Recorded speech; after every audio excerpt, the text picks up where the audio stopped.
मैंने ऐलानिया कहा मुझे गिरफ्तार करके जेल में डालो, मैं आपसे नहीं डरा।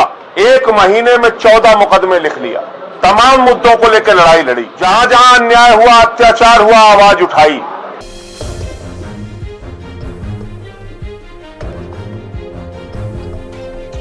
कोई भी विपक्ष का नेता आवाज उठाने की कोशिश करता है तो योगी जी उसको मुकदमे से डराते हैं, जेल से डराते हैं, लाठी से डराते हैं, गोली से डराते हैं।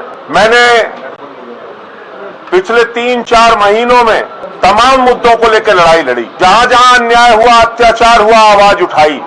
हत्या की घटनाएं हुई, बलात्कार की घटनाएं हुई तो आवाज उठाई, और मेरे खिलाफ 1 महीने में 14 मुकदमे लिख लिया। मुझे भी डराने की कोशिश की योगी जी आपने, 14 मुकदमे लिख लिया आपने। मैं आपसे नहीं डरा। आपने मेरा कार्यालय बंद करवा दिया, फिर भी मैं आपसे नहीं डरा। आपने नोटिस भेजकर मुझे गिरफ्तार करवाने की कोशिश की,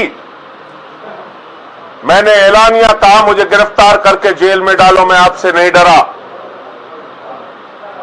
और आज आप,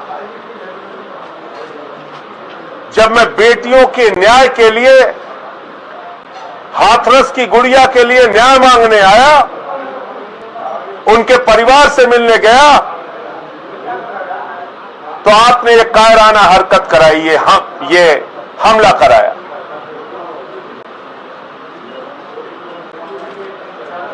योगी जी, आप अपने आप को ठाकुर कहते हैं, मैंने आपको देखा है, 2 मुकदमे आपके ऊपर लगे थे, बिलक बिलक के आप पार्लियामेंट के अंदर रो रहे थे, बिलक बिलक के रो रहे थे, और आप पीछे से वार करते हैं। ये ठाकुरों का काम नहीं है, ये जो काम आपने किया है, ये आपने कायराना काम किया है, कायर होने का परिचय दिया है। अपनी काली करतूतों को इन काली स्याही के पीछे छुपाने का काम आपने किया है, लेकिन आपकी काली करतूतें जनता के सामने उजागर हो चुकी हैं। ये सच सामने आ चुका है कि आप दरिंदों के साथ खड़े हैं।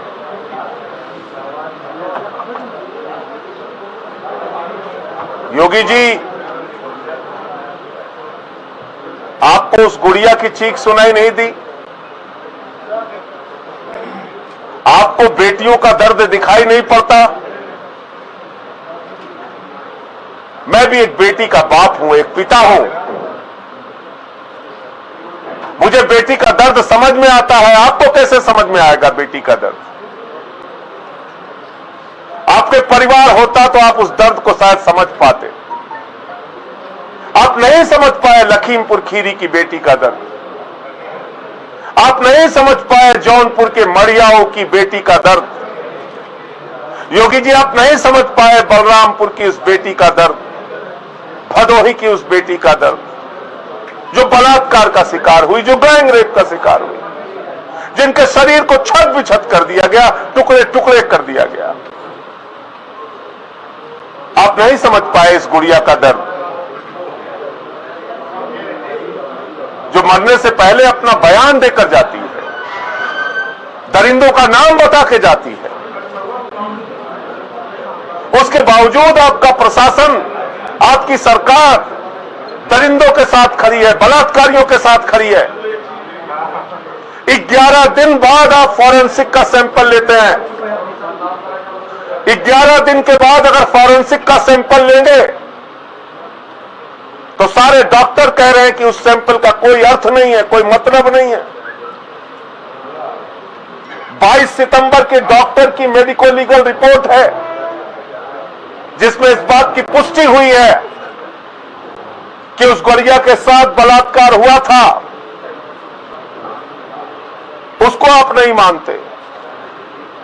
डाइंग डिक्लेरेशन तो सुप्रीम कोर्ट भी मानता है, उस बच्ची का बयान आप नहीं मानते।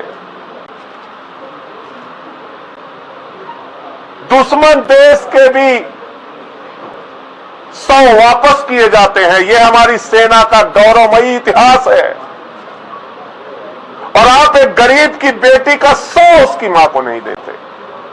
वो रोती रहती है, बिलखती है, चीखती है। आप क्या जानो योगी जी बेटी का दर्द क्या होता है? आपको कैसे पता चलेगा जब आंचल फैला के चीख चीख के वो मार हो रही थी? एक बार चेहरा तो दिखा दो। आपने नहीं दिखाया। आपने उस बेटी के घर के आसपास के हिस्से को ऐसा हिस्सा बना रखा है जो हिंदुस्तान में है ही नहीं लगता है। कोई विपक्ष का नेता जाए उसके ऊपर हमले कराते हो आप, किसी को धक्के मार के गिरवा देते हो, किसी पे लाठियां चलवाते हो। बर्बरता की सारी सीमाएं पार कर दी आपने। लेकिन मैं आपको बताना चाहता हूं योगी जी, आपके इन कायराना हरकतों से मैं डरने और रुकने वाला नहीं हूं। आपने 14 मुकदमे कराए, नहीं डरा। कार्यालय बंद कराए, नहीं डरा। देशद्रोह का मुकदमा लगाया, नहीं डरा। गिरफ्तार कराने की कोशिश की, नहीं डरा। और आज आपने ये शाही पिकवाई है। ये ठाकुरों का काम नहीं है। चैनल को सब्सक्राइब नहीं किया है तो प्लीज सब्सक्राइब कीजिए और ताज़ा अपडेट पाने के लिए बेल आइकन को दबाना ना भूलें।